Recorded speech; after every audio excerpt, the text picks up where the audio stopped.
Hey, book club besties.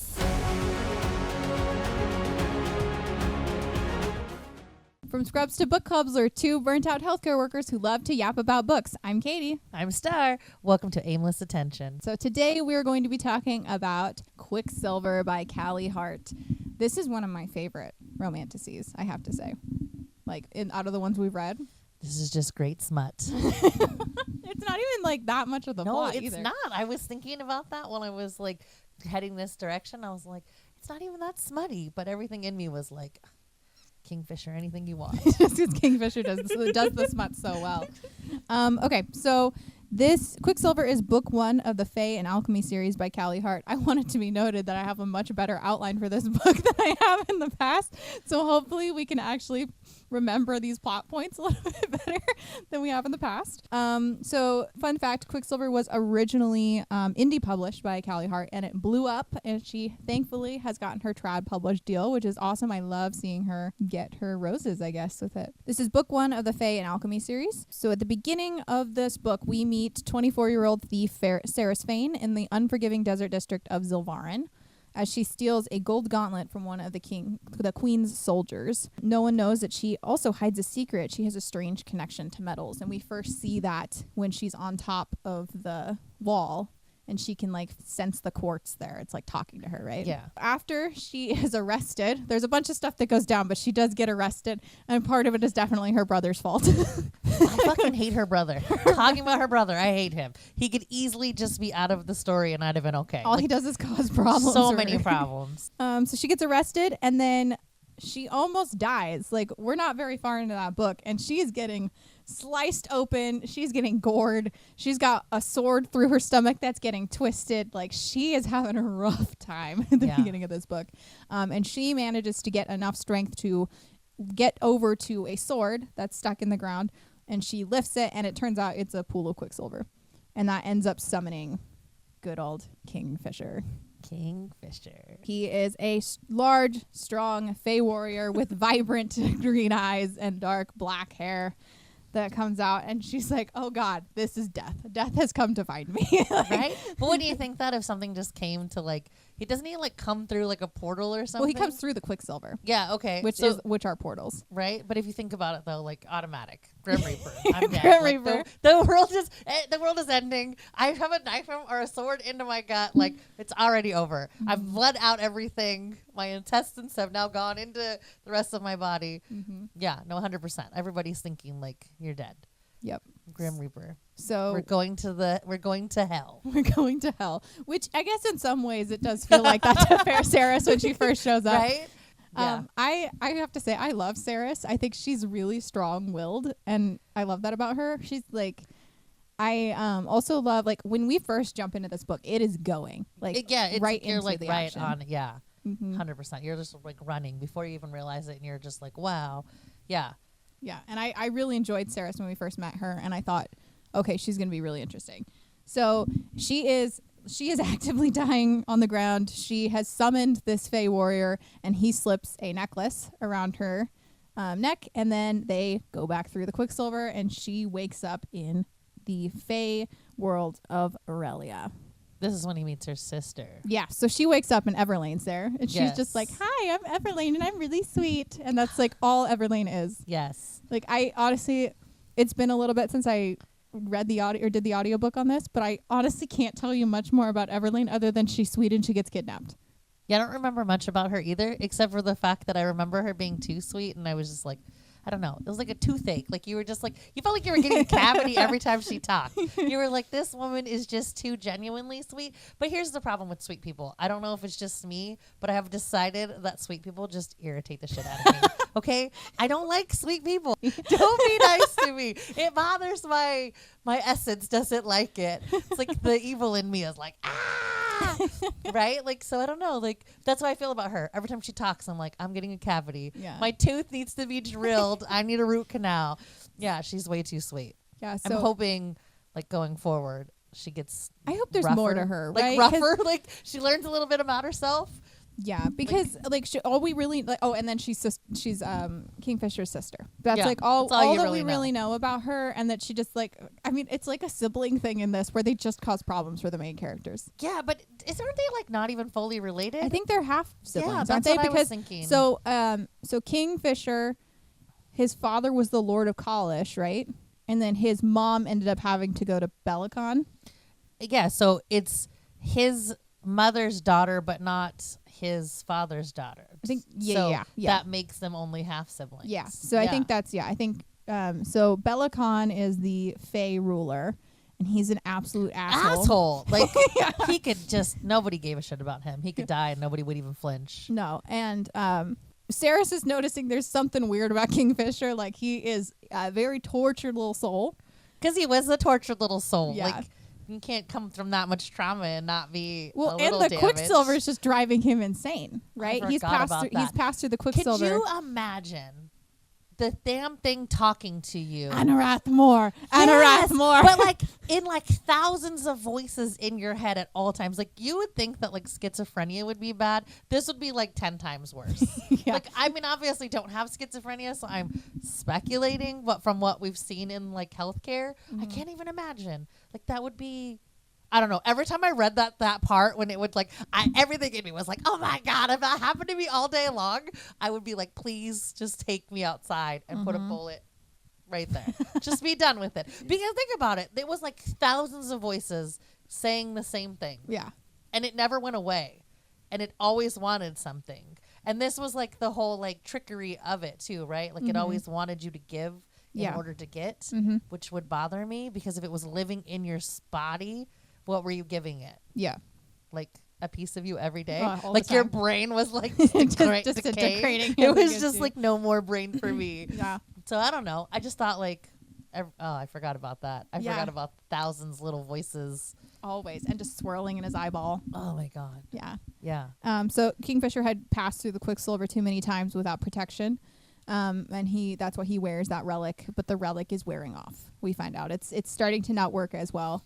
While Saris is still in Belicon's palace, she's I'm gonna get out of here because I need to get back to my brother. Oh, her fucking brother. I need to get back to the third with my 6 ounces of water a day with my stupid brother. Who ends up being a piece of fucking shit. He didn't deserve anything. Doesn't he end up in the queen's clutches? I don't remember. Do we actually see him at the end of the book?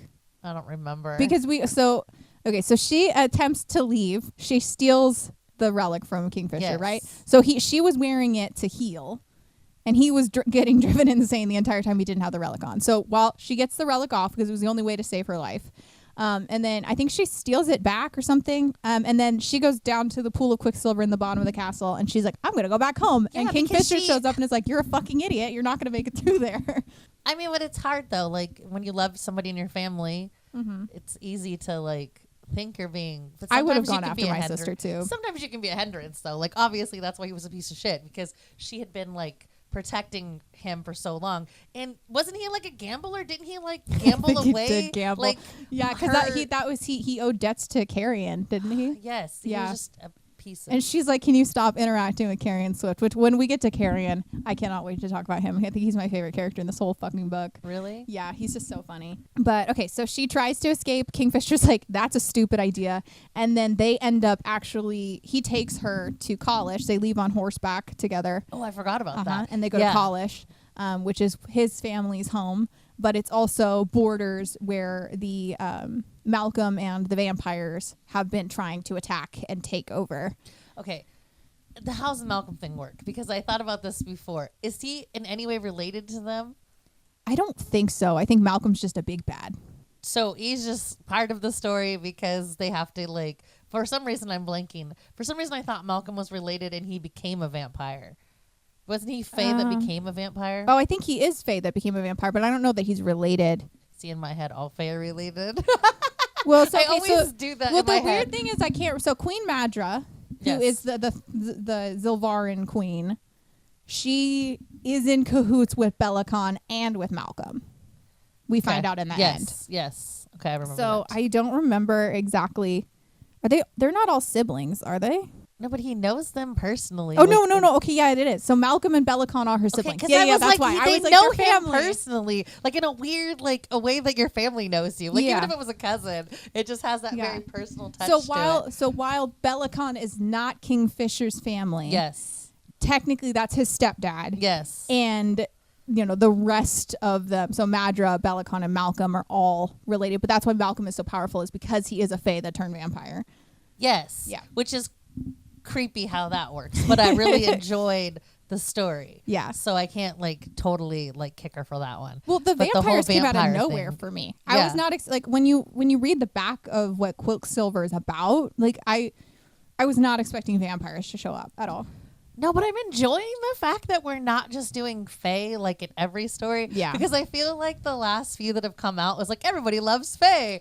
Yeah. Blah, Fae. And it's I think Fae have a really established like way that they are. So it's easy for like an author to take the Fae and kind of like, oh, they can't touch iron, or they can't, they have elongated ears, they do all these things, they can live, they're immortal, they have powers, blah, blah, blah. I think they have a good base that you can build. But you have off the same with vampires too. Yeah, Are people getting tired of vampires? I think honestly, for me, I could not read any, like I've struggled with reading any werewolves or vampires.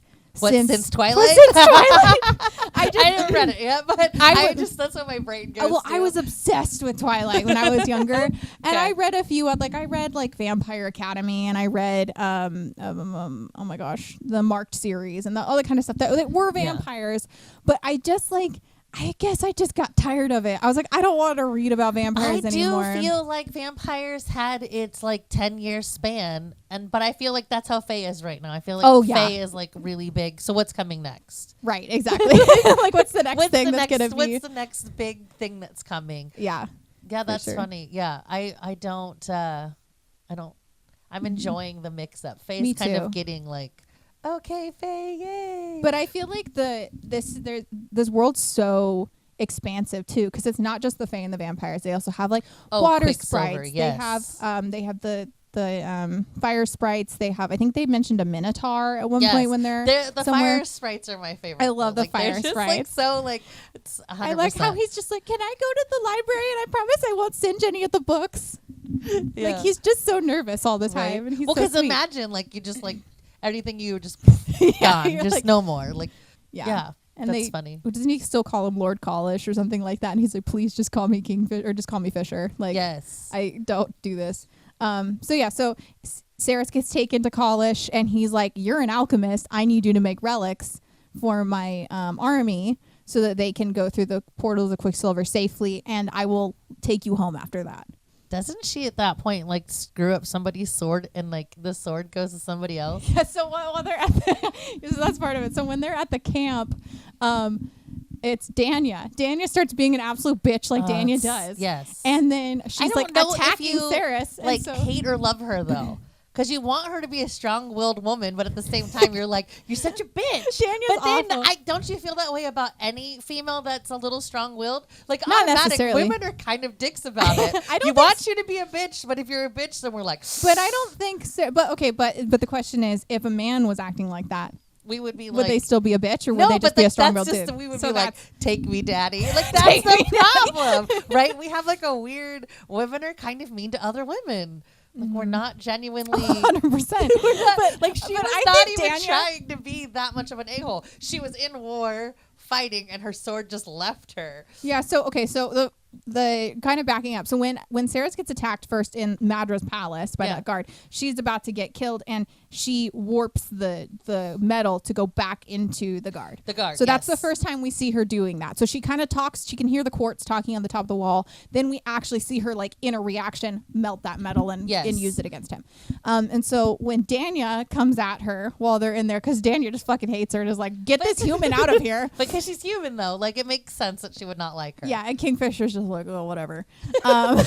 Such a guy response. Such a guy response. But so Kingfisher's like, we need her, like, knock it off. And then, but Danya attacks her with the sword, and then she freaks out and reacts again. And then all of the sword ends up like coming apart and lodging in the wall. Yeah, but when it like breaks apart, then it's like, okay, let me rebuild it. But that's when it starts asking for a riddle, right? This one's a riddle. Yeah. So, was it Danya's sword that got remade, and then is it Ren that got it? Yes. Yeah, Ren but it got was it. it but was a song. It was a song. So Ren sang it a And song. his song, But I like- couldn't remember if Danya's sword ended up with Carrion, because Carrion cut himself on accident on the sword, and then it was all of a But that sudden one his was sword. blood. He asked, but they asked for a joke when she made that next sword.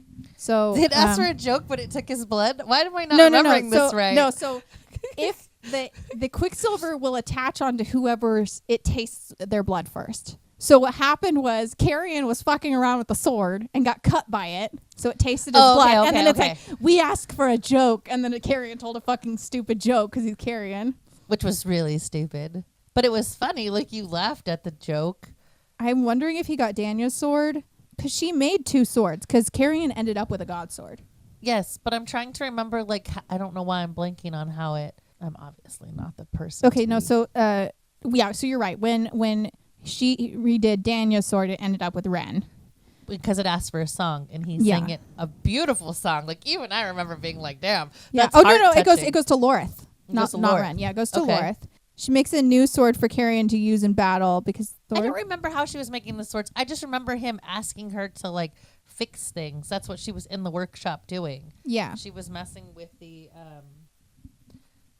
Quicksilver and Yes. mending it. So she was doing a bunch of experiments trying to throw stuff in with the Quicksilver to see if it would bind to the silver, because she had a ton of rings of all of the army that were like their family Yes. relics that she would have to reforge because it had to kind of go with it. This is like giving me references to not. But she Oh was, yeah. So Carrion is weaponless. Oh, this post was deleted. Okay, that's helpful. Anyways, it doesn't really matter.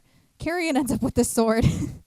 And it asks him to tell him a joke, and he does because he's Carrion, and that's like all he does is joke. What was his joke? It was something stupid, like about like a chicken or something. It was like a total dad joke, I want to say. It was a soup. I can't. That's how I remember it too. Okay, we are back. We had some camera troubles. But so we were talking about Carrion's joke that he Yes. told the sword that he named Simon. I forgot remembered about that. Okay, so I do want to say real quick, I think we said, or at least I corrected you and you were correct, is that Lorith cut himself. He was running his finger along the blade that was made for Danya. And he's like, oh shit, it cuts you really bad. And then the Okay, I was like, I swear there was like bleeding, and Yeah. it was like happy about and it. then the Quicksilver's like, sing us a song, sing us a song. And so then Danya was pissed because that was her god sword. She is always angry. That yeah. woman needed to get laid and be a lot happier. Danya's always mad. And then She just needs to be railed. I decided that's what it is. Danya just She needs a to good be railed. railing. A headboard knock a couple times. And I did go in and I found the joke that I think is worth telling because it is so It Carrion. was just. I'm hoping in the next like book though that like a few of these characters just like come back, like she doesn't like write them out. Like So that I sent you the clip of the Brimstone audio that they released. sometimes, like like Moss tends to be like, everybody's dead. Everybody's dead. I don't True. care. The character was great. You loved them. Dead. Dead to me. So I'm just worried, like, going forth. Like, she's got no issues killing people, like, No, I know, but I feel like Carrion's got too much to play in right now. right now. This Yeah, is what I'm we'll see know. what- if he It's a loses trilogy, it. right? Like, Yeah. just So dead chapter, or dead book 2. Just is it a trilogy or is it how many? Did she say how many books it's going to be? it was a trilogy. It says it's the Fae and Alchemy series. I don't know how many books it's going to be. So thought that I must have It misunderstood. might be a trilogy. I'd have to look it up. But so yeah, the Quicksilver's like, tell us the joke, and Sarah's like, okay, and she says, have you heard about the fire at the circus? It was intense. Get it? Intense. And then Carrion's Such a like, dad joke. Carrion's like, that was horrible. And she's like, shut up. I'm not this. I'm a thief and apparently an alchemist. Like, this is not what I'm supposed to be doing. And he's like, I can tell better jokes than that. And she's like, fine, you do it. And so he says, a husband turns to his wife one day and says, you know, I bet you can't think of something to tell me that will make me both happy and sad at the same time. The wife doesn't need to think Forgot about it. how bad this joke is. She turns to her husband and says, your cock is way bigger than your brother's. It's just not right. And then Then Sarah says, the Quicksilver, which hadn't made a peep over my joke, started to chuckle. And Carrion's like, are they laughing? Is it laughing? She's like, fuck you, it's laughing. And then he proceeds to tell them a bunch more jokes. And so then he ends up getting his sword, Simon. See, you guys are dirty-minded. You could have been a bird. It could have been a bird, A chicken could be a cock. Like, we're over here. We're over here like, thinking that, dirty-minded. So we find out the whole reason that Carrion ends up getting this sword in the first place is so at this point, Kingfisher took Ceres to the village that was like his mom's and like their old little apartment and everything like that. So this is where she starts getting a little bit of his backstory. Yeah, and she tells her story too. She's like, my mom was a prostitute. My dad died when I was 2. Like all of this stuff that she forgot her mom was a prostitute, which is a big part of the story. Yeah. So hard to forget. I literally just remembered it. So they end up, this is when they finally accept that they have this essentially their mating bond, right? So they're gods. By the way, what are hate the mating gods bond. Bound? Hate I think they're god hate bound. It. I wish the mating bond was not a thing. That is so fucking annoying. He knew we were mates before I ever figured it out. I think it's not called like. Is it? I don't know that it's called mates in this. That they're called god bound in this, but it's the same idea. Just like you hate that I have essentially fated mates in my book as well. Just because, like, I don't know. Everything's fated mates. Everything is fated mates. Yeah, I think it's just an Can easy anybody trope. just, like, not be so lucky just once? Just, not all of us are fated mates, you know? Some of us are souls that are going to live on by themselves forever. The thing that I don't like about the fated mate trope is that when they talk about it, they're in most of these books, they're like, it's a really rare connection. And then every one of the main characters gets a mating bond. Everybody does get a mating bond, but the thing that really bothers me the most was he knew before she ever had a clue. And it's like, okay, like, why don't you fucking tell her? Because then she'll never love me. I don't know. She won't like, love it's me like beyond the mating bond, or she'll feel like it's forced upon her. Oh, that's true. I would feel like it was forced upon me, though. I'm not going to lie. Like, I feel like if anyone would reject a mating bond, it would be Star. I would, though. I would. I'd be like, how dare you tell me to love you? But I was just thinking, though, that there's like a couple different stories that we've read where like I'm 100% like, yes, I get it now. Like, but yeah, no, it made me think about Hunt and Bryce. But I kind of see how like I could be her in a weird screwed up way. Yeah. Because as you said that, I was like, but she kind of like doesn't really agree with the mating bond either.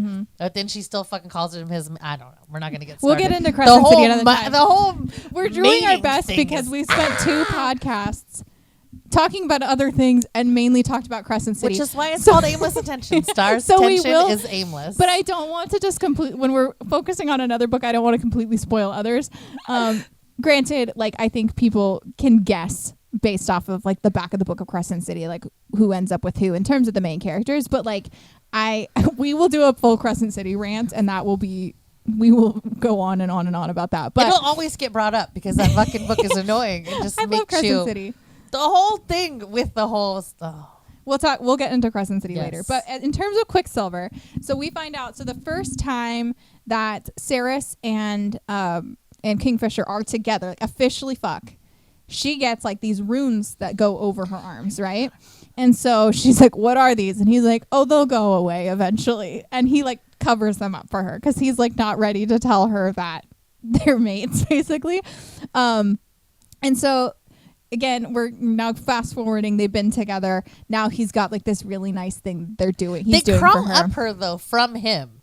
Yeah, they like while they're like, fucking. They like, literally while they're screwing each other, it's literally crawling off of him like Moana is how I think of it.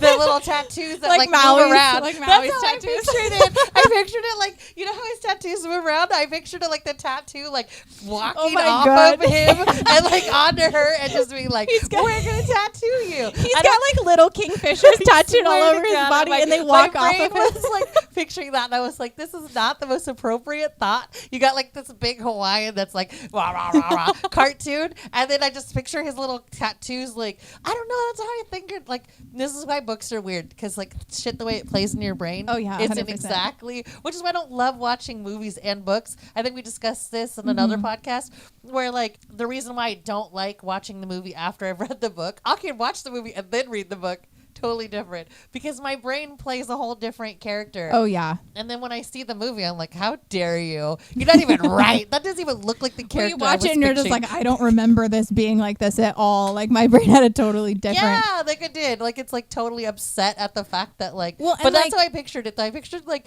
not Maui directly, but that was the only description. But like a dancing artifact, like moving off of the body. So when you read books, do you have a full movie in your head? Yes, okay. I don't understand people that don't. So I wish have, I could like. When I read, I see like outlines and like some images, but I don't have like a full movie playing. No, mine's like a projector going. That's really cool. I wish I had that. I don't understand people that don't get that. I don't understand why I don't have it. She reads too fast. That might be why. it. You got to read slow and precise. I think part of me is like my brain really puts me in the main character's body. Like I'm fully like I'm fully in that body, first person? And so I'm like. I do read it first person, but I am like, that person. You're not like first person, like watching the shit happening to you. So like when he's fucking her, you don't picture him on top of your body. I do, but it's not vivid. Like I'm not having like a vivid. I like vividly. Like I'm just like, well, isn't that nice for you? I'm like, please. Like, yeah, no, my brain like pictures it in a way that like is. No, for the female main characters, like I am fully in that body. I can like picture myself in that body, but I'm not like, and it's like I can see like outlines of kind of what's going on, but I don't have like, you know, like a full vivid like movie playing in my head. Yeah, I get you. No, I picture it as if like something is actually happening, like an actual That's movie. really cool. Yeah, I wish I had that. But that's like the reason why I think I always thought people read was because they see it like a movie. Well, there's tons of people that don't see anything when they read. They just see words. I just saw this. I don't know. I was just reading an article on this and was like, could not grasp the idea. It's like a feeling. I was like, I don't understand. Like my feelings are very strong. So I can feel a lot of things, but not being able to see it would bother me. Mm-hmm. Well, it was like I was talking, I was not talking to any, but I was watching an interview with Alex Astor, who she did the Lightlark series that I talked to you about, and then she wrote a book called Summer in the City, which was her debut adult contemporary romance she wrote. While she was on tour for that, people were like, who would you cast in this movie? Because she has movie deal with it. And she's like, I don't know, because I can't picture these characters. I don't understand. Isn't that crazy? So like as the author, she's like, I know what they look like, but I can't, like, I don't have a vision of who they are in my brain, because when I read, I don't have a full picture that forms. See, I don't understand that. Like I fully, like every story, like if there was no fan art, like this would not be who I picture. Like at all. See, that's like, the only reason I picture someone. That's who I picture. Yeah, see, that's not who I picture. I picture this like I picture like what you think of Larkin, like this 7 foot tall, just oh my god, very muscular, just raw guy with like very like glistening tan skin. Like, but like never when they describe him in the book is what my brain is like. My picture is always different than the book. I'm always like, oh. Why? Like, and their fang teeth, I always picture them like super like elongated, like almost like a cyber, like the lions, that. Like, you know, the saber tooth tiger. Yeah. Like I always picture like that, like, and it like curls, and then I'm like, wait, he just bit her. Like, so how did he like? The funny thing is, so the only elongated teeth that I can actually picture on a Fae male out of all of the books I've read is Rowan. He's the only one that I can like see it. Like, see it? Yeah. And you picture that as like a vampire, right? Like I see them as like whiter, like big canines. I don't necessarily see them as like vampire teeth. Well, because they always say elongated, so they you are always have to elongated, think like longer than like. Yeah, but I mean they are longer, but I just picture them as like I don't know. I don't know how to explain it. No, it's so funny. Maybe it's because I've only really seen that other people don't see it. So I was really offended at like when they casted for 50 Shades of Grey. Oh yeah, I was super offended.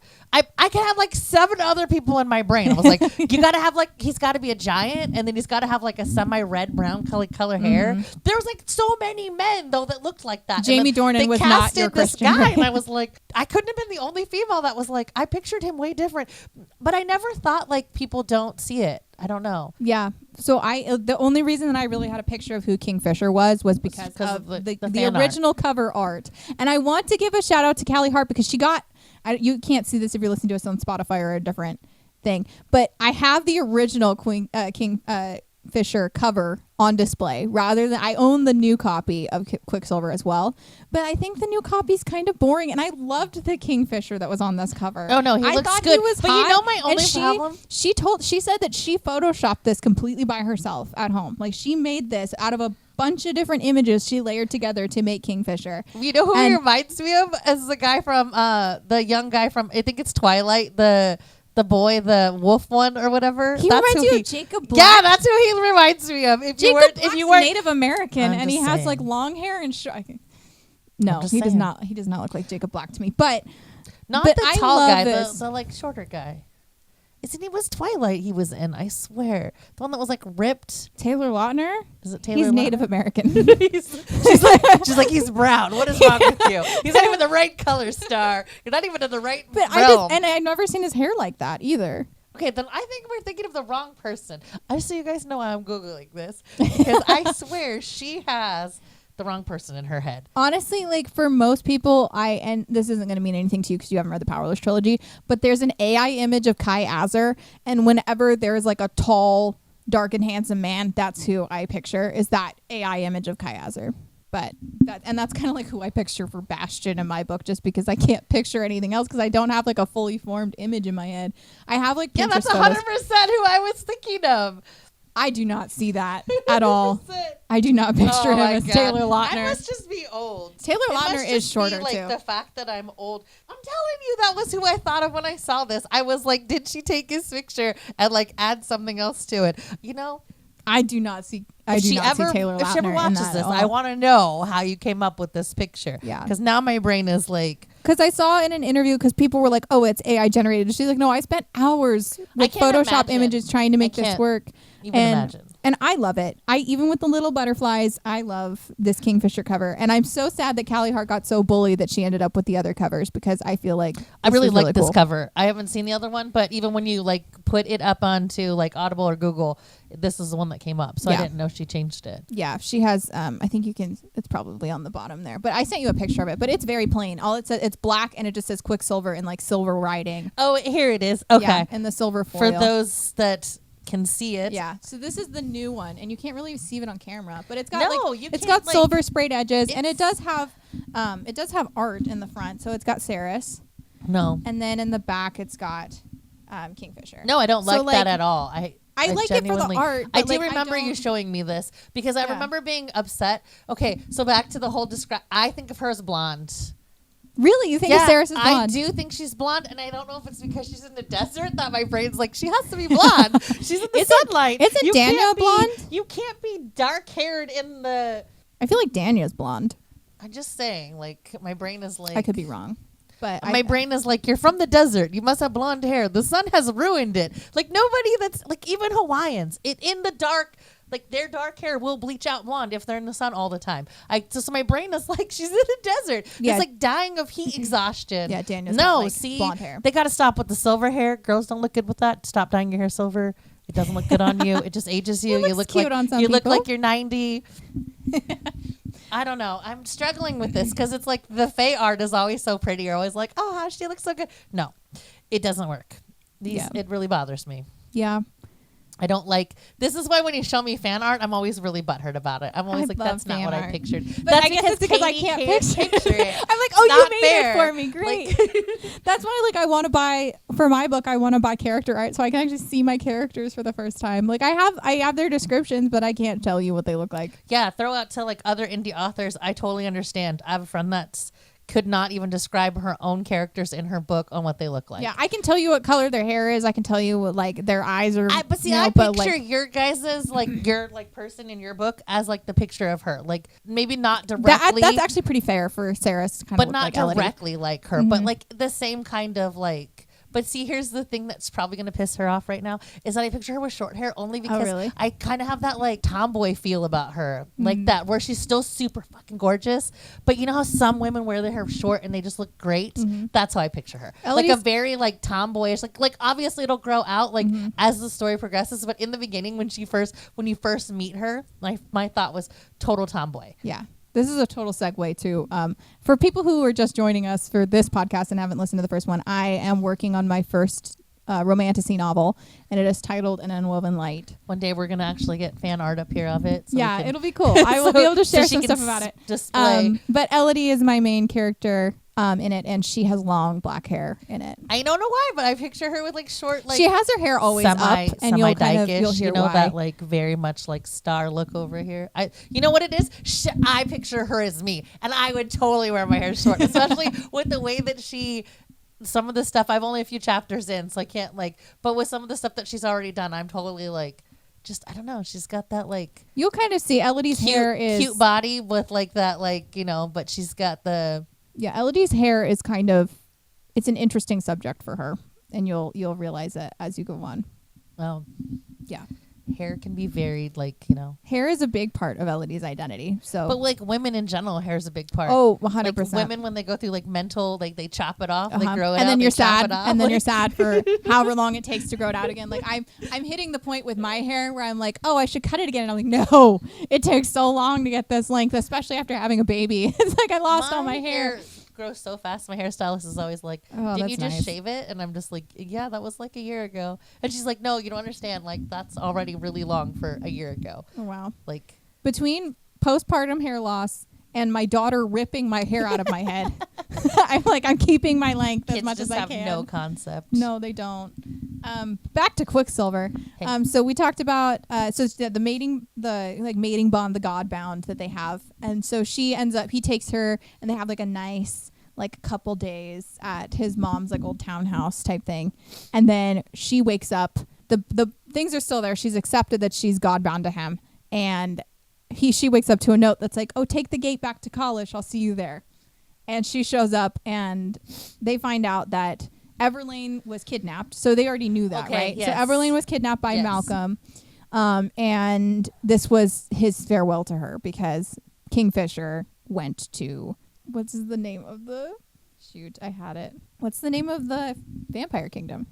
Names are not my forte. If you I introduce know I yourself keep to looking me, at you like you're going to if help you're going me. to introduce somebody to me, I'm not going to remember their name. I don't care how many times you tell me. I can't even remember my son's friends' names that come over to my house all the time. I'm always like, yeah, sure, that blonde one. Like, so my brain's like, I can picture your friend. I don't know what his name is. Oh, Sanus Roth. That's right. Okay, to be fair, Quicksilver has a lot of cool names in it. Like, I think there's a lot of Names really that you cool wouldn't words remember, in it. though. They all run together for me. So they end up kind of being like gobbledygook in my brain because they're Weren't awesome names. easy. They were like not lazy writing. Yeah, not lazy writing.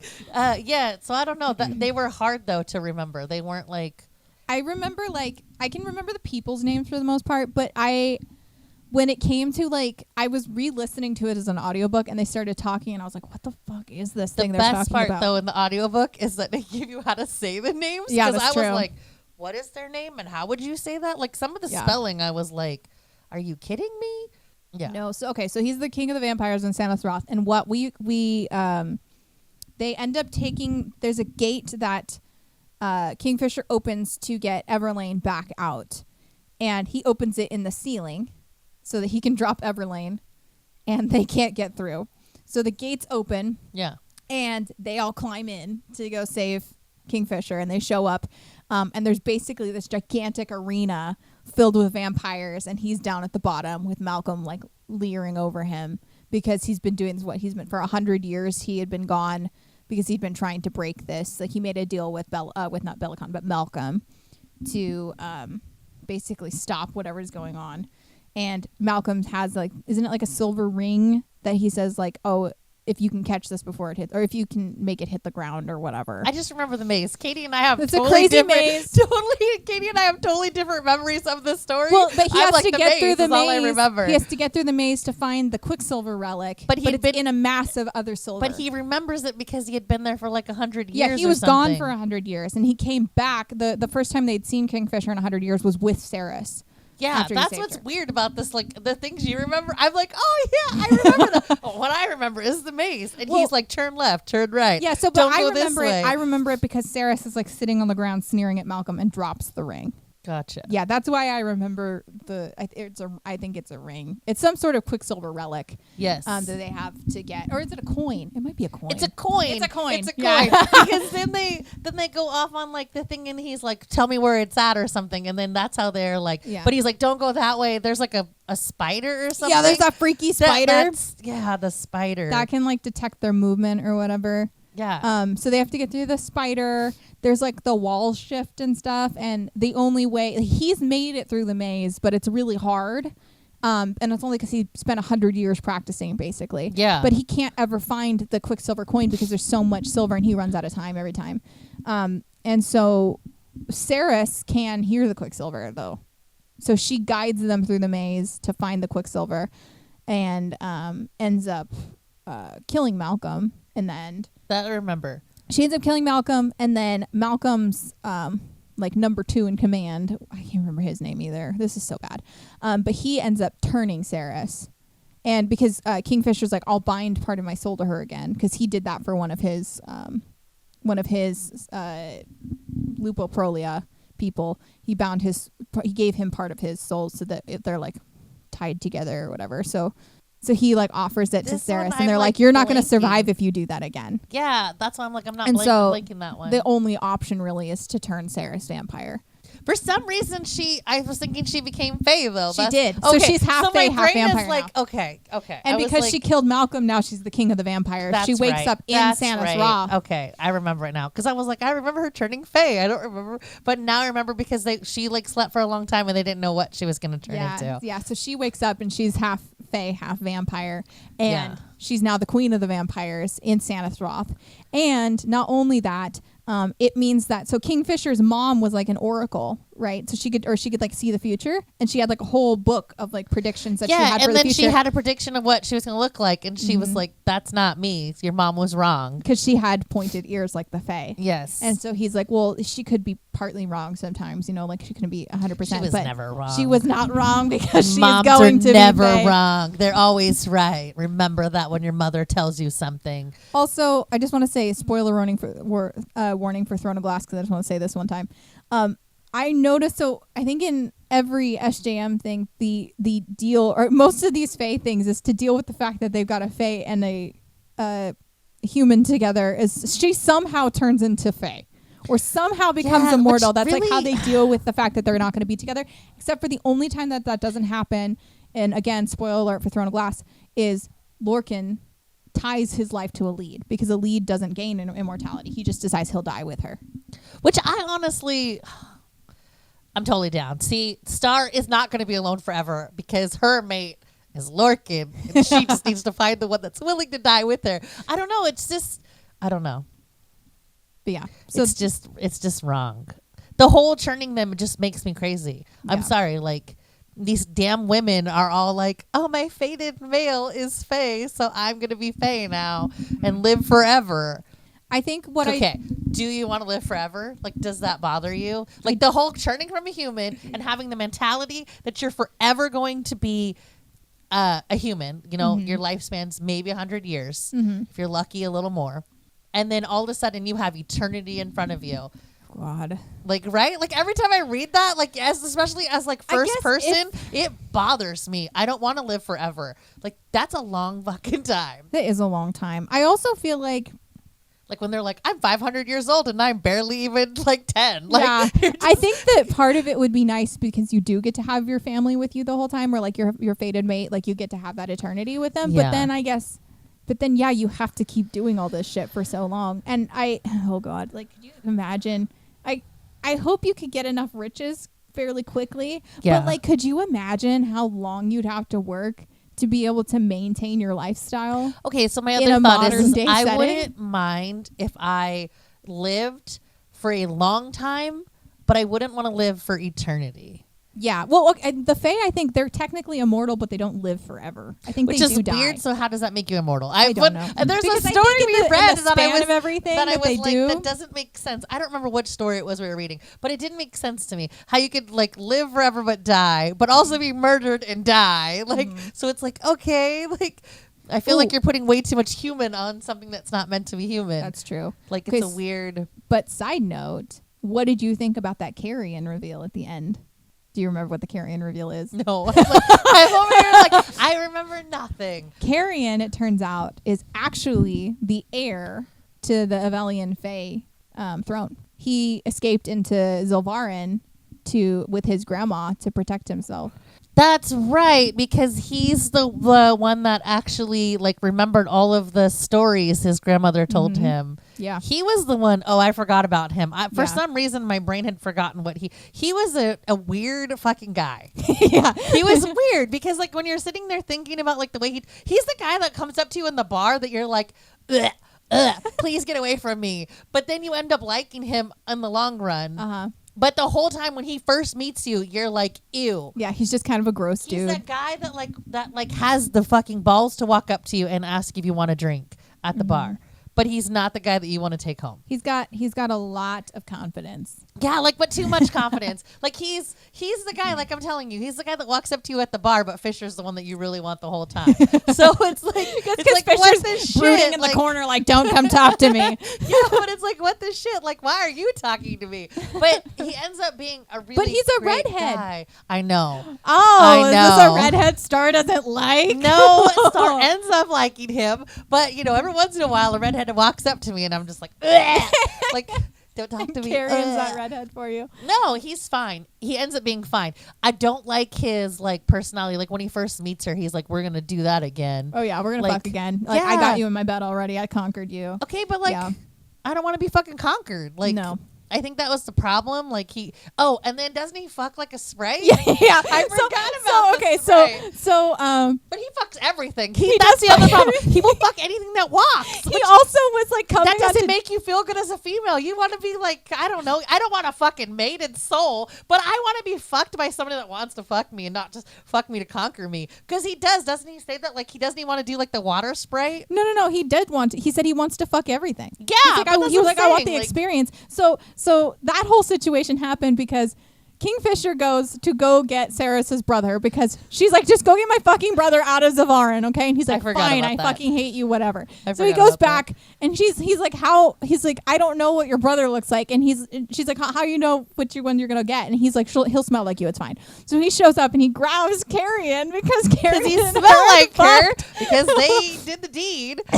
They fucked. So then she shows up and she's like, that's not my brother. And he's like, what do you mean that's not your brother? And he's just like, then he's pissed because Carrion smells like her. So then he needs boots because he has no shoes. Oh, I so they forgot had about slung that. him over the horse Yes. and like knocked him unconscious, Yes. slung him over the horse and taken him to college. So what they did was he's like, in order for you to get boots, you need to take a bath. And he sends them to the water sprites that have to wipe him down, like fully to scrub him down with But a special he moss. enjoys it. He does enjoy it. And so she's like, you got jacked off by a water But sprite? I'm telling you though, like, there's just something about And they his, have, like, huge boobs. conquer. This is something about the conquering all that he can conquer that bothers me. Yeah. It's not that he's not attractive, because in the story he's very attractive. Yeah, he's very hot. It's the idea that he's like complete dickish in the sense that he's like, I conquered this, I conquered that. It's like, how many fucking notches in your bedpost can you put is kind of the personality he I have to has. say, though, I think out of all the redheads we've read, I think Carrion's the one I'm actually attracted to. Katie's got problems. She wants the guy He's that so like. fucking See, the funny. problem is I did that in my 20s, and now I want a grown ass Well, man. because he's hot and he's funny. Like, Okay. yes, he I mean, gets I guess I around. get it, but but- also, like, Katie's still young. Okay, my 40-year-old ass is over here like, I want a grown man.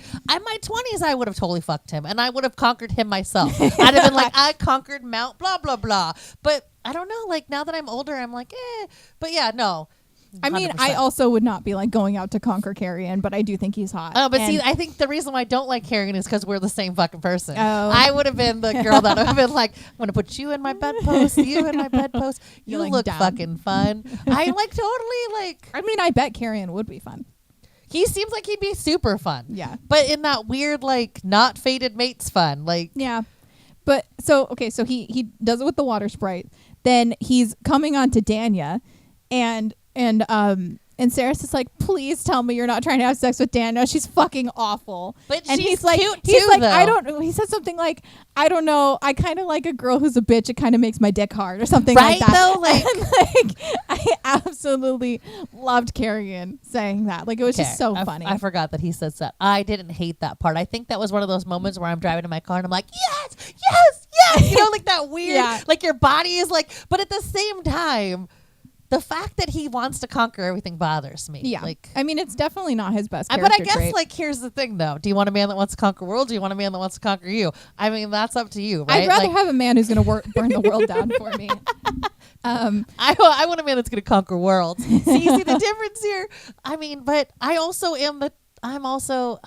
I think it's because I am the girl that's like, I will conquer this. Like, I am definitely that girl. But I will flirt with you until you like me, and then I'll walk away. I'm interested to see with the upcoming books if Carrion gets like a real love interest and how that changes him, because it always changes him though, which bothers me. But like, I hope he keeps like his personality. But I hope he gets a bitch of a girlfriend that just lets him keep his personality. That would be amazing. Like, he know? does need like a Danya type.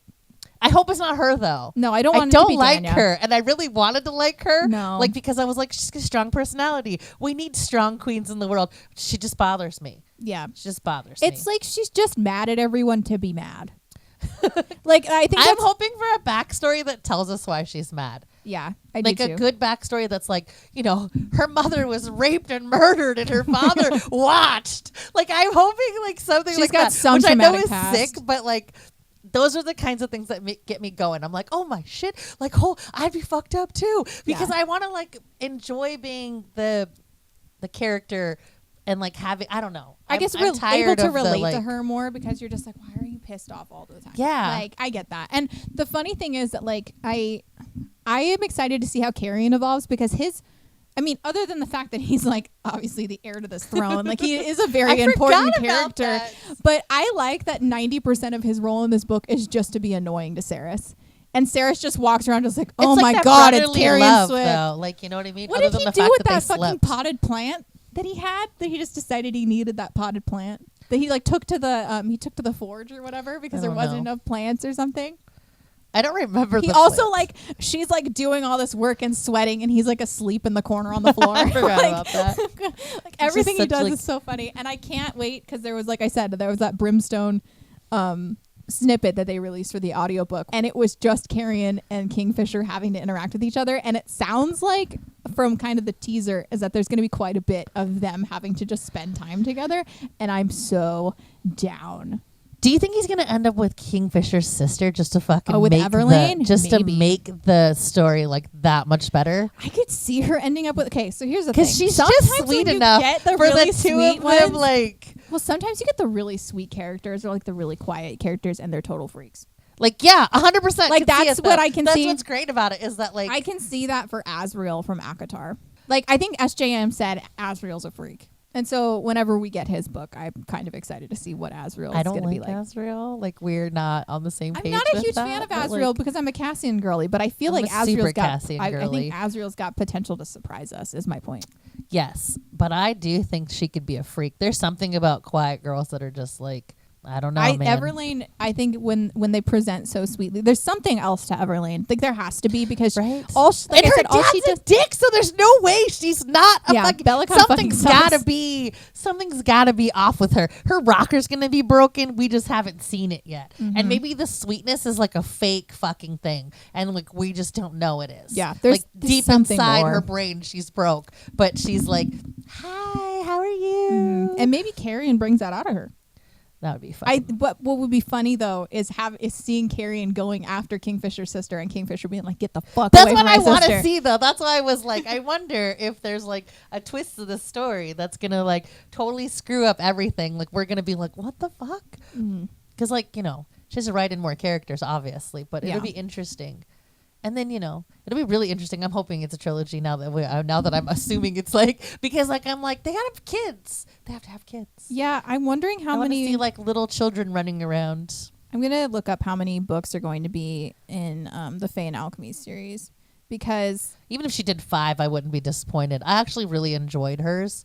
I don't know. It just started. It is going to be a 3-book trilogy. It started off really well. Like, you hit the ground running and you just don't stop. The whole book is just. It's go, go, go. Yeah, but I enjoyed that. Like, it was a nice, kept going with, and you could still being able to build the world without having to like slow down and be like, we're walking. Yeah. We're walking. We'll talk about that in the next podcast episode. I can't handle that. But yeah, I really enjoyed how fast it was. Some of the stuff I missed, though. Like, I even had to ask you, like, where the hell are they? What are they? Yeah. Why are they thirsty? Because I somehow Oh yeah, you're like, why do they keep mentioning water all the time? And I'm like, because they have water rations. Desert. Like, I got their water rations. Somehow I missed that they were like in the heat. I don't know. I don't know if I was just like. Well, in the third's like the in Zolvarn is like the like sick ward basically. It's like that the plague ward. I understood too, which didn't really make sense to me that they were like in the sick ward. But then after I realized that her mother was a whore, it made sense that they stuck them there. It's basically the slums, and I think that's what I was gonna say. I think they just like say it's the because they the try plague to make area. you like they want you to like feel like you're making it better, like it's where they put like the old and the poor basically. But they didn't want to be like, we put you in the slums. You're not worth anything to us. Yeah. And the book opens really well with like people who don't like Sarah's kind of confuse me because I guess she can be kind of annoying, but like she starts off really fucking annoying. I love her. I didn't love her right off the bat. I just loved that she was complained like way too fucking much. Okay, but way too much in the beginning. She was literally a little bitch all the way through it. I was just like, yeah, but I guess like you don't complain when like you meet somebody. The first thing out of their face isn't like I'm thirsty. I want water. Like I just feel like you don't complain when you meet somebody. Like, but when you meet her, you're like, this bitch is already complaining. I need this. I need your silver so that I can. What is it? Yeah, I need your silver so that I can melt it down and have something for my.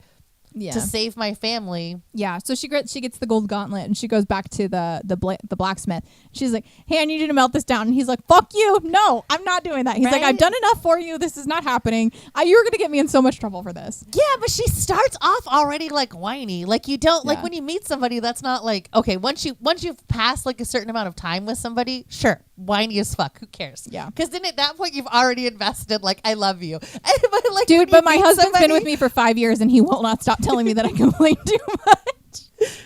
Katie's divorce papers. My wife complained too much. My wife would have just shut up and stopped complaining. I don't think I've ever seen you complain. I can't imagine that being a true story. And your husband's way too nice, so I don't think that's. I think you should ask him after we're done filming. Hey, do you think Katie complains too much? And I was like, all the fucking time. I don't think that's a true statement. He does not believe a true that. Statement. I don't think that most people like, but I can say it though. Like, you don't start off that way, right? She starts off that way.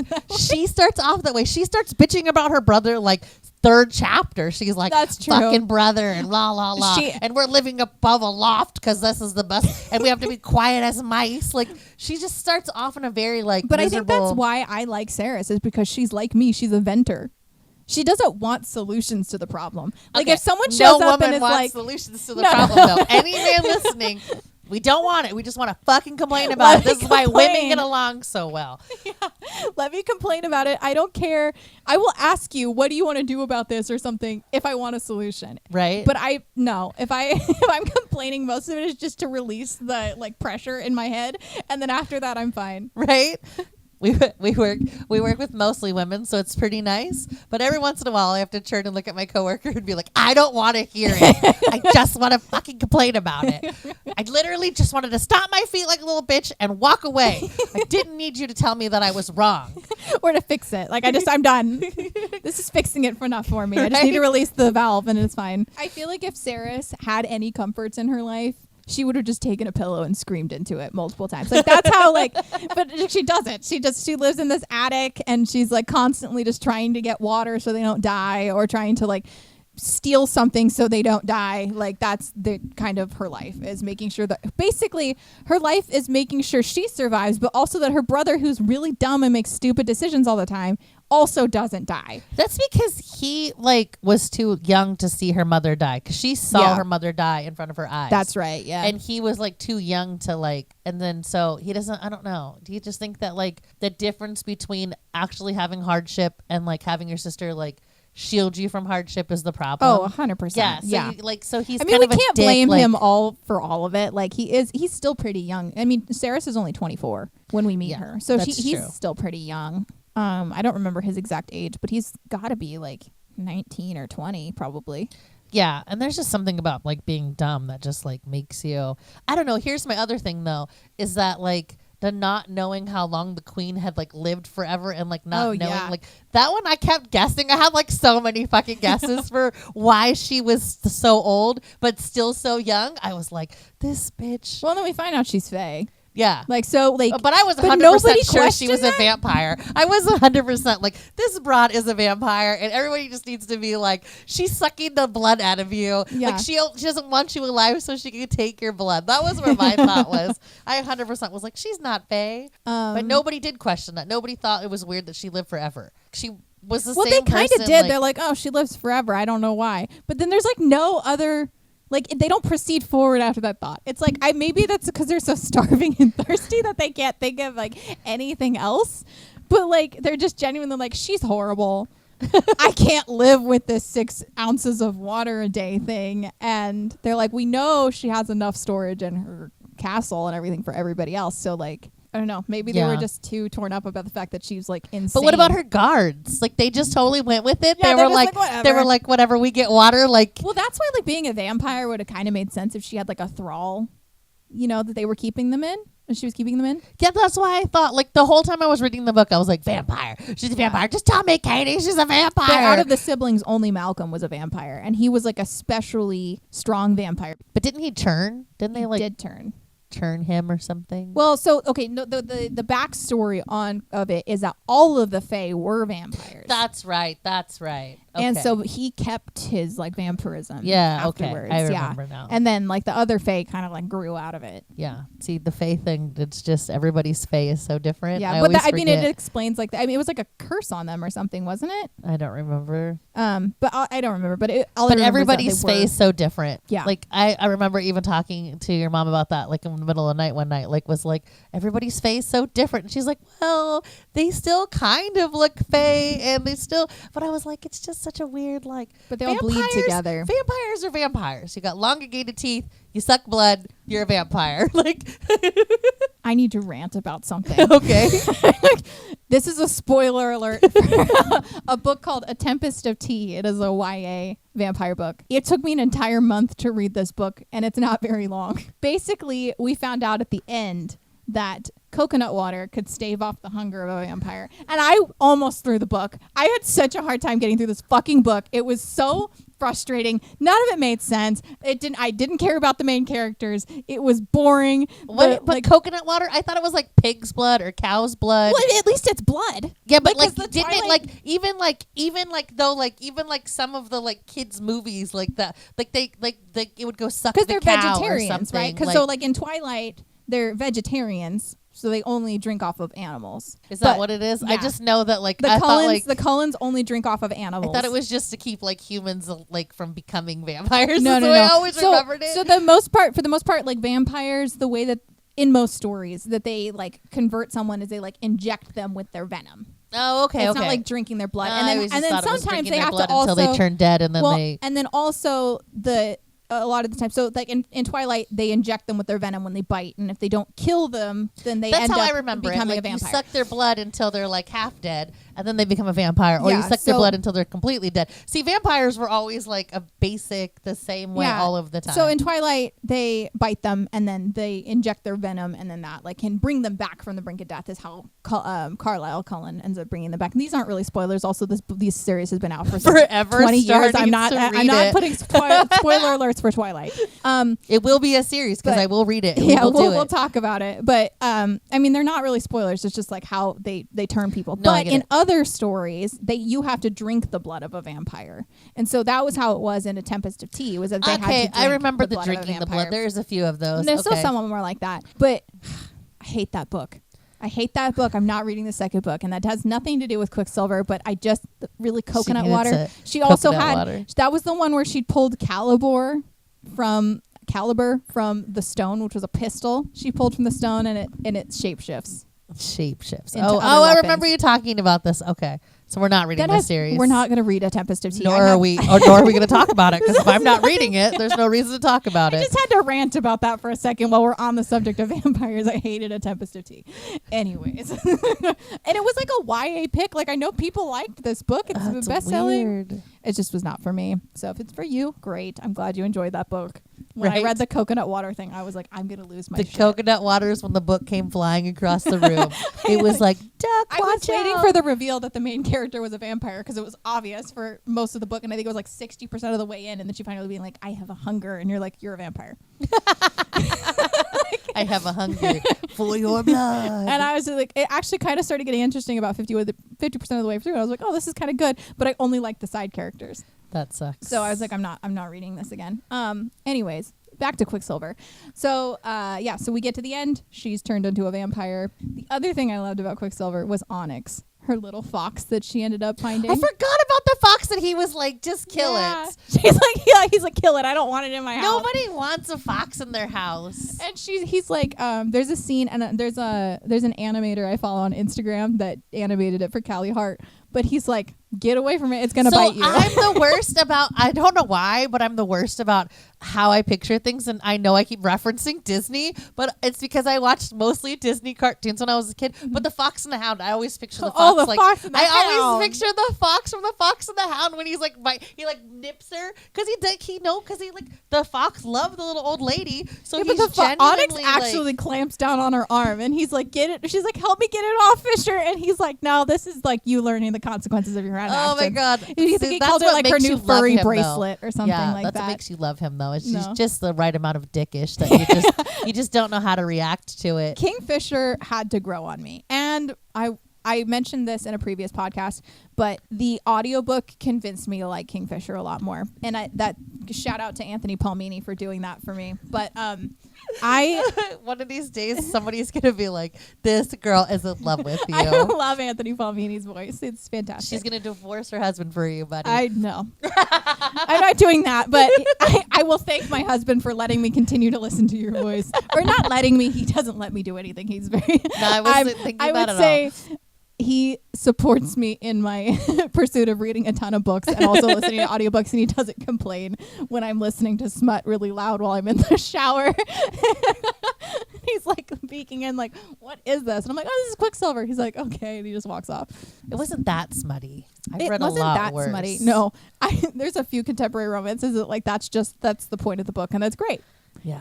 But that wasn't the point of this book, even though it was. The smut scenes were fantastic. The smut scenes were fantastic. And we kind of I personally love, and I saw this first in Fourth Wing, was when they mind speak when they're having sex. I don't know why I love that. I don't love that. I don't want you in my fucking head.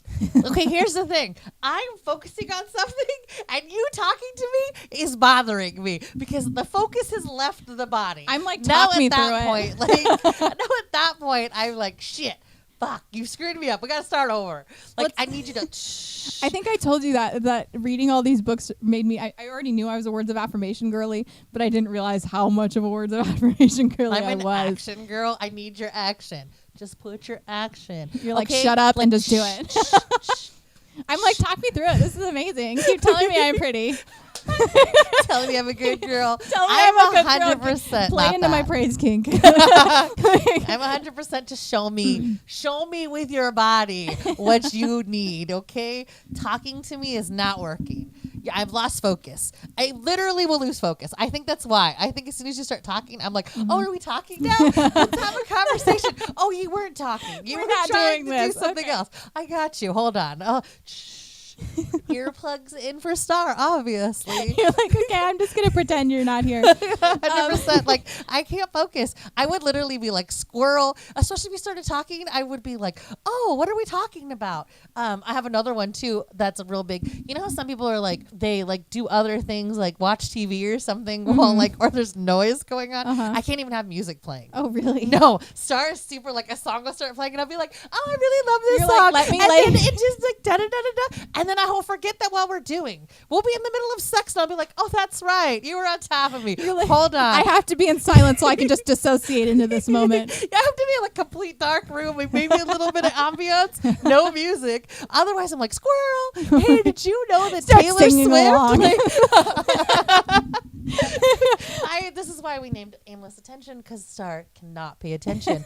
I definitely am like, and my brain is so squirrely that like any little thing can trigger a whole nother. I guess you would just be like, get out of my head, like just jumping, like, oh my god, my brain would just like. My problem would be that I would literally lose thought to everything. I would like totally lose like what we were doing because my brain just isn't. I always have so much chaos going on up there that like you need to quiet it for a little bit. Yeah, and like everything touches everything, right? Like I'm that girl that like you could be like the dog, and I'd be like, I have a dog story. So like if he just crawled in there and started talking, I would be like, okay, what are we doing? Moment's over. Like, I've lost. We're talking now. Like, 100%. Like, and then some of the stuff that he says, like, I realize I'm a rough girl. I like it rough. Like, I swear, some of the shit that comes out of his face, I'm like, yes.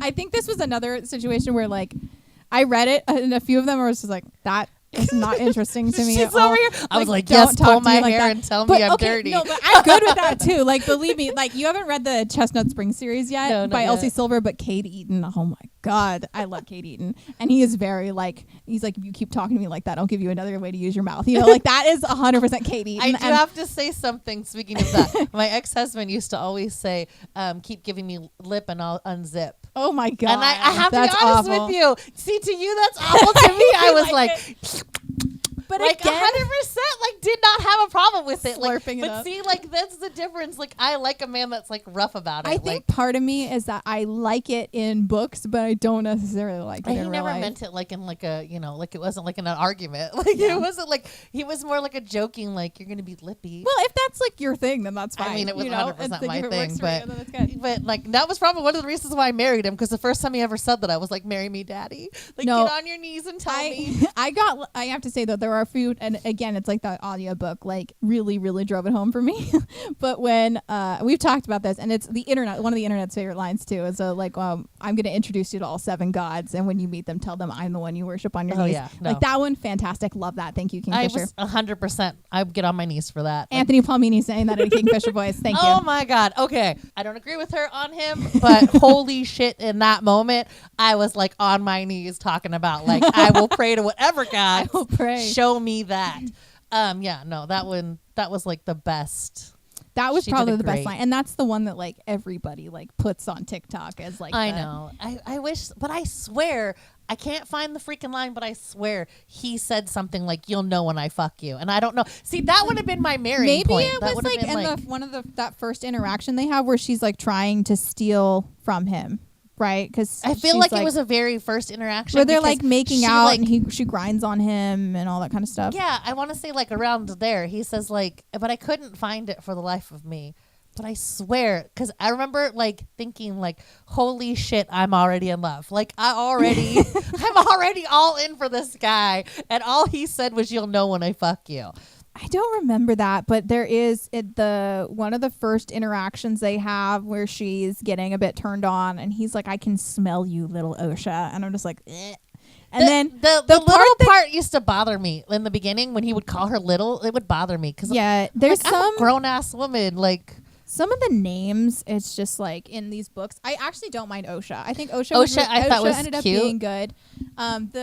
Oh gosh, it's the quote, and I don't remember the full one, but he's like, "I can smell that sweet nectar you're making for me, and I want to drink it from the fucking cup," or something like that. And I was just like, that one did. That gave me the out a ick. little. I was like, "This is not for That me." did kind of gross me out a little. I was like Kingfisher. Like I fine with when they're like, "I want to taste you," or like anything like that. even like, whatever. sometimes like when authors are like, and then he licked her between her slits. I don't know why that bothers me. Yeah. That in a I different. think it's partly because of the slits. That's Is that what really, it is? It's like a slits. different like.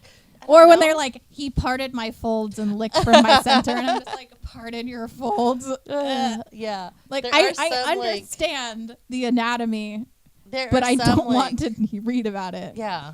There are definitely some parts that I'm just like, ew. Yeah, that It's the drinking it from a cup. Like, I don't know The where the sweet hell. nectar I don't know you're how making much from you me. think is coming out of me that you're getting a cup full. We got to talk about this. Like, I don't want to be so wet that I look like I peed I think myself. the vagina I think is the that's- cup, though. I think that's the point. He's drinking see? it from No, the fucking that's not cup. how my brain pictures it. She's My making the brain nectar pictured, for like, him. a hard cup, like sitting underneath there, just drinking. He's just and then catching he's just 100%. This is why you don't want to have an imagination.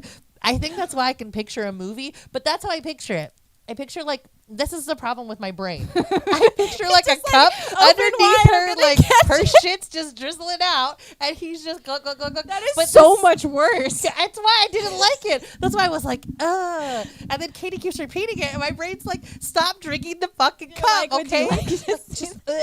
Would Like, you like me the to whole repeat it time, I'm again? just like, but I'm picturing a hard cup, like a metal, like a silver cup, like, you know, and he's just not like a thimble, like a real fucking cup underneath there, just, and then into his voice. Cheers, boys. Cheers. I'm sorry. there's something about the whole idea of like the cup that just, I'm sure that he meant he was just going to slap it up, but my brain hardcore is like, you can't, the description shit, Star pictures the actual shit. I pictured a cup. I pictured his hand underneath there just soaking it up. Not, I'm like cleaning it up. God. Yeah. No, every time, the whole time you've said that 3 times now, I'm like, I'm keep dying. picturing a cup. That's I keep so picturing funny. a cup. Well, that part gave me the ick. It was It mainly gave me the ick also. It was the wording. I just couldn't stand. I think she was trying to make it sound less than I split your slit. Like, yeah, I guess. Like most of her descriptions are fantastic and like really draw me into the smut. But like going down on a girl in a book is hard to describe without it sounding gross. I don't know if it's because we're women or what, but it is not a very like every time I'm always like, why did you describe it like that? But then I don't know how I would describe it. I ravagely went down and started eating. As someone who is, I don't know, like I was just hungry. As someone who has written a smut scene and who had her mom read the smut scene and then how did her proceed to say, this one needs a lot of work for the chapter when she Was it the chapter or was it the smut? It was that the needed? full chapter because it was a full chapter of smut. Okay. But she said it wasn't bad, but it didn't align with the characters. That was the main thing. But I know I'm gonna fix it. But smut's hard to write. Like it's really like you have to set the tone for your characters. It's not even just like the fact that you have to make it hot. It's that it also has to like fit what your characters are like and like their interactions and stuff. Because like you can write a hot smut scene, but if your characters are like really sweet to each other and then all of a sudden they're like, put your hands on the headboard, it doesn't make sense for your characters. I mean, put your hands on the headboard. I'm like, yes, ma'am. Like, thank you, Cassian. I need a Cassian shirt. You need a Cassian. It's just like my Rune Dannon shirt, which I'll wear for the Crescent City one, but it says like, put your hands on the headboard. I forgot about that. Yes. Mm-hmm. I don't know. That one doesn't do it for me as much. Like, if I had to write a smut scene, I think that would be super hard because if you think about it, though, like trying to build up to a smut scene, you can't just like, and they were talking and they were fucking. Like, it doesn't work like that. Like, yeah, that was the hardest part. Was like, I knew for my book there was going to be one. At least for this version. There's probably going to be more in the second book because it takes time. They're kind of a slow build and they have a lot of other things going on to prevent them from being together. Speaking of Katie's book. So the other day I'm walking by, Katie's talking to somebody about her book and they were talking about bucking horses with a B. Bucking. Star hers fucking horses with an F. And was so fucking distraught thinking that Katie wrote a whole scene about a horse getting fucked or somebody fucking a horse. I don't know, like the horse fucking them. My brain could not wrap around this scene. And then I was thinking, where did my good girl Katie go? She's writing about horses getting fucked and or fucking horse. I don't know, dude. The whole thing was very disturbing. Mind you, I was talking to someone who has read most of the all of the chapters that I posted. You have to understand. I was thinking that was her smut scene. I was thinking Katie's smut scene is about a fucking horse fucking some human, and was thinking, holy shit, that girl better have like a long, I don't know, she gonna die from the horse. Like, I was like legit confused. Speaking of Katie's book, so confused. I thought I would tell you because we're not at work. I thought I would tell you what I actually was picturing as this conversation was being had. I had literally stopped in my walking to go do something else while I was working. I had just hard stopped into a door almost thinking that and my brain could not stop picturing this poor person in her book dying from being smut fucked from a horse. I was like, maybe on top of the horse would be okay. Like, especially now that I know the characters. Now that I know the characters, I was even more distraught because I was thinking, damn, I don't want to have to like think about her taking a horse because I like her as a character. I wanted to be her.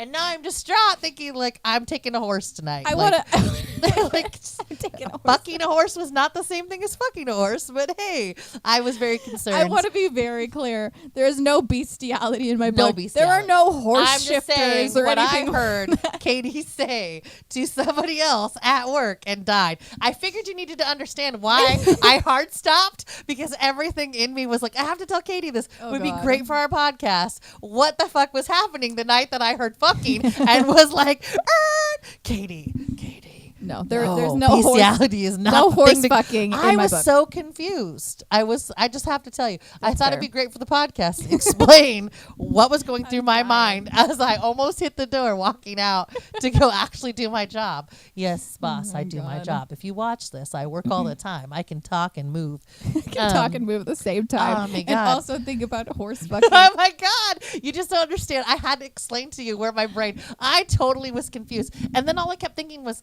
I hope the main character doesn't take a horse. Like, that's a lot of like. No. And then our other coworker was not involved in the conversation, couldn't stop laughing because they heard bucking also. Do not know where Star got fucking from at all. I mean, they sound similar, and I have braces, so like half of my words are slurred anyways. It so. was really bad night because I genuinely, and then the rest of the night I couldn't stop thinking about it. I was like, that poor girl. And I completely see myself like her. So it really bothered me. I was like, I don't want to be the first character anymore. Like, please don't let me be first person in that character. I love Elodie, and I would never put her in that situation. Yeah, I was so confused. No. Okay. Back to Quicksilver. I think we've talked about most of our favorite Yeah, parts of I'm Quicksilver. pretty sure Quicksilver. I figured actually we were wrapping up at that point. Yeah. But what are you looking forward to for Brimstone? So Brimstone comes out in November. I already have my copy pre-ordered. You need to pre-order mine. I honestly, I don't know. I would have to say just to see like, her getting used to her new body, because that's a whole like, like in some of the other books where they've changed, it's a whole thing. They have to like actually, and like the Fae body is completely different. It's not even just the idea that you have like a longevity. You also have to get used to the way the body feels. Like it walks different. It like does different things. It's not the same. So I'm curious like how she reacts to that. And then I'm also kind of curious like if I'm blanking his name, the one that ended up becoming like he's like the king. Carrion. Yeah. Carrion. I'm curious where he takes his part into this. Like, does he become like an actual like authoritarian? Not authoritarian. So like Bellicon and Madra didn't die, right? They ran away. That's what I thought. Yeah. Okay. So they're still around somewhere. Yes, but does he step into the role of being like the authority, and then they try to like go to war because they were kind of a weird. Yeah, so Kalish kind of like functions on its own because Bellicon's just like, whatever, go away. Like, I fucking hate Kalish. It's kind of his perspective. He's like, they're going to get overrun by the Sanathroth anyways. And now Ceres is like the queen of the vampires. So like she has like a whole new duty in this kingdom she's never been a part of because they had to take her back to Sanathroth to turn, I think, right? So she has some connection to that land now that I don't fully understand like the whole vampire lore in Quicksilver, I will admit, but like now she's there. Well, maybe she'll build on that a little bit so we can have a little bit better like Although I guess they were in Sanathroth already, so that might have just been the quickest place to go to because they got healed by like the second in command.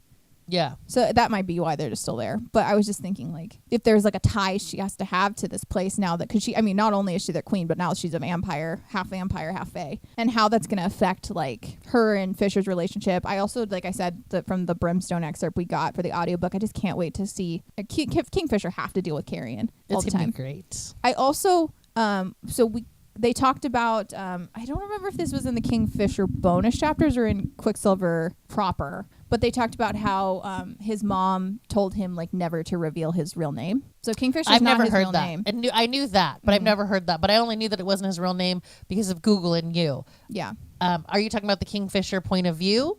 Or are you talking about, because I didn't read the POV chapters. No, but I did not. I was trying to remember if it was in Quicksilver proper that they said that. But his mom was like, that it's a very sacred name.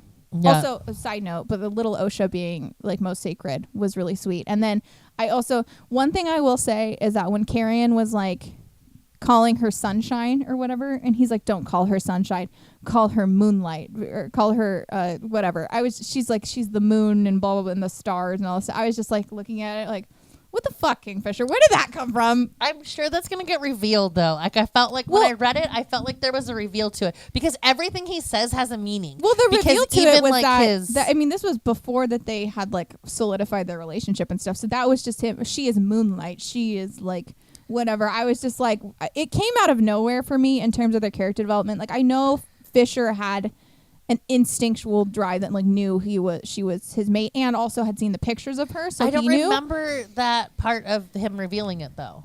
No, he doesn't reveal it. It's just Carrion's saying No, something. but I remember that. But I'm saying I don't remember him revealing why he calls her that, because I remember her asking like why he calls her Little Osha. Oh yeah, he does. It's in No, I remember that. But what does he reveal though? Because I know that like everything he says always has a meaning. He never says anything out of place. Well, he tells the story about his mother like giving him the like picture of her. Is that what it is? No, so he tells the story about the Oshalith, which are the butterflies that Okay, I remember this. that are But born. I don't remember the star and the moon descriptive. Yeah, it's like towards the beginning of the book where Carrion calls her Sunshine, and he's like, "Don't." And this is before they've even like gotten together. And Sarah's is like, "What the fuck was that?" That's And funny. it's like, call her Moonlight. I'm gonna have to Google it because I can't find it in the giant fucking book. Don't call her Sunshine. Because I really liked the quote, but it felt like out of place for the point in the story we were at, I guess.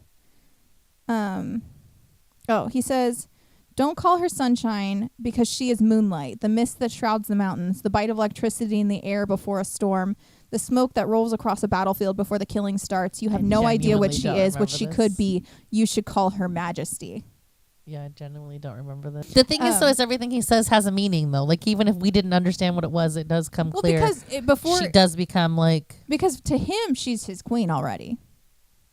Yeah, but you don't know that. Like you said, like, there's no, we don't know that as the actual, reader, like... and Saris doesn't know that. But Fisher is not only attracted to her, but he recognizes her as to who she will be to him. Yes. And part of why he pushes her away so much is not because he's not attracted to her or doesn't love her. It's the fact that he knows he has to go do this thing at Malcolm's and he's never going to get out of it. Like, he's destined to die in that maze. I forgot about that. Yeah. Yeah. So, No. anyways, I'm interested to see if in book 2 he'll still call her Little Osha, though, because now she knows what it is. And he doesn't really call her Saris very often unless it's like a very serious thing. Okay, so here's my thing. Okay, I love nicknames. I fucking hate being called Star. It like gags me, especially like if a guy's calling you that in the middle of a conversation. So I'm thinking he doesn't, but I'm wondering if he changes it. Maybe. Like if he calls her like I don't know, not Queen, because that wouldn't really work. Like, I wonder if he'll have like a more of a joking kind of nickname for her now that she's in this situation. I'm interested to see what Carrion's gonna call her, because technically now they're both like even keel, because he's the heir. I feel like he would just call her what he calls her, though. Yeah, like he would just be like, "You're not my anything." Like, I don't know. Yeah, I know Carrion's. He's just. I love Carrion so much. I'm so excited for more of him. Yeah. So yeah, Brimstone comes out in November, and I'm super excited. And we'll probably have a podcast for that sooner than later. We will talk about Brimstone, and hopefully we will do it closer to the book. I feel like we actually did a fairly good job keeping to the plot on this one. I remember this plot better, and I think we were also a little bit more practiced at this podcasting thing. So hopefully we'll get better. We will. It will get better. But hopefully, if you're watching now, you'll see it progress to better. Yeah. And if you're watching later on, then good. So if you're on YouTube, I will throw up a slide on where you can follow us on social media to keep up to date on what we are going to be talking about in future episodes. And then you can subscribe to us on anywhere that you listen to podcasts. We'll see you next time. All right. Bye.